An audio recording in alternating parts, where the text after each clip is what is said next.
Harry Chalus pour le groupe radical, républicain, démocrate et progressiste. Madame la ministre des Affaires sociales, l'ambition affichée de faciliter la relation des professions indépendantes avec les organismes gérant leur protection sociale part d'une intention louable. Mais le recouvrement du régime social indépendant met en péril l'existence même des petites entreprises, notamment les artisans et les indépendants. Cela a un impact considérable sur le chômage, car ce sont les véritables acteurs sur lesquels on devrait s'appuyer pour favoriser la création d'emplois, surtout en Outre-mer. Les indépendants qui en sont soumis se retrouvent dans une situation financière catastrophique qui obère l'avenir et aboutit notamment à des demandes de rappel intempestifs, injustifiés, voire à des dépôts de bilan. La Cour des comptes avait qualifié le RSI de catastrophe industrielle. Alors que l'on sait que l'origine du problème résulte en premier lieu d'un dysfonctionnement administratif lié à la réorganisation de grande ampleur de la protection sociale des travailleurs indépendants. Cette situation, vous ne l'ignorez pas, d'autres collègues ici même ont évoqué l'importance et l'enjeu de cette question qui constitue aujourd'hui la préoccupation majeure des intéressés. Ce qui motive mon intervention, c'est de voir monter chaque jour l'exaspération, la souffrance et la désespérance que cela génère. En Guadeloupe, ce sont 750 liquidations dans une grande majeure partie des personnes émargeant au RSI. Madame la ministre, il y a lieu d'agir et vite avant que la situation n'empire davantage.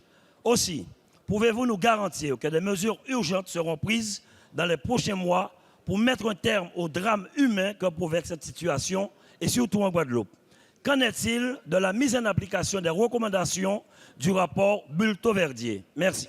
Merci. La parole est à Madame la ministre des Affaires sociales, de la Santé et du droit des femmes. Merci Madame la Présidente, Mesdames et Messieurs les députés, Monsieur le député Harry Chalus. Vous avez raison de souligner, de rappeler que les travailleurs indépendants ont connu des difficultés énormes à la suite de la mise en place d'une réforme précipitée en 2008 qui a fait sentir ses effets très durablement. Nous avons, dès 2012, pris un certain nombre de mesures qui ont permis à un certain nombre des travailleurs indépendants de voir leur situation s'améliorer. En particulier, nous avons réduit le décalage entre les cotisations et le revenu pour mieux adapter les prélèvements des indépendants à la réalité de leur situation.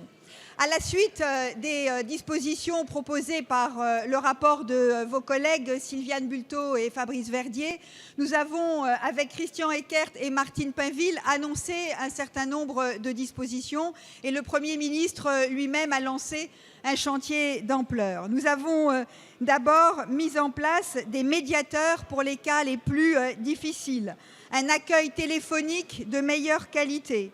Nous avons permis des remboursements de cotisations plus rapides et plus faciles et d'ores et déjà, depuis le mois de juin, des centaines de milliers d'indépendants ont pu bénéficier de ces remboursements. Mais au-delà, nous voulons que les indépendants voient la qualité de leur protection sociale s'améliorer et concrètement voir leurs prélèvements diminuer et leurs droits augmenter. 70% des indépendants ont pu voir leurs cotisations diminuer et face à cela, nous faisons en sorte qu'ils puissent valider chaque année, quels que soient leurs revenus, au moins 3 trimestres de retraite. Ils ne pouvaient en valider qu'un seul il y a quelque temps à peine. Et nous ouvrons aux indépendants le droit au temps partiel thérapeutique pour garantir la continuité de leur entreprise pendant les périodes de maladie. Vous le voyez, monsieur le député, nous avançons concrètement dans l'intérêt des artisans. Merci Madame la ministre. La parole est à Monsieur Luc Châtel pour le